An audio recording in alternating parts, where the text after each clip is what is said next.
আমাদের গ্রামের শেষ প্রান্তে একটা পুরনো আম গাছ ছিল। গাছটা এতটাই পুরনো যে কারো ঠিক মনে নেই কবে থেকে সেটা দাঁড়িয়ে আছে। দিনের বেলায় সেটা ছিল ছায়ার মতো নিরীহ, কিন্তু রাত নামলেই গাছটা যেন বদলে যেত। আমি তখন ক্লাস 9-এ পড়ি। একদিন সন্ধেবেলায় বাইরের বাজার থেকে ফিরছিলাম। হঠাৎ বৃষ্টি শুরু হয়ে গেল। মাথার উপর ছাতা ছিল না। আমি দৌড়ে সেই আম গাছটার নিচে গিয়ে দাঁড়ালাম। ভাবলাম কিছুক্ষণ দাঁড়িয়ে থাকি, তারপর বাড়ি যাব।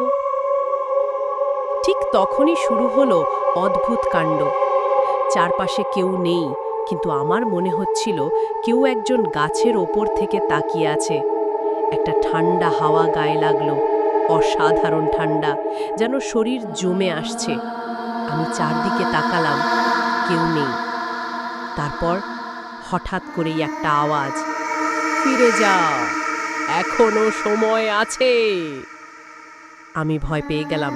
ভাবলাম কানে ভুল শুনছি, কিন্তু না, আবার শুনলাম একই কণ্ঠ, একটু রুক্ষ, একটু কাঁপা। এই গাছে দাঁড়ানো মানে নিজের কবর খোঁড়া। আমি আর দাঁড়াতে পারলাম না।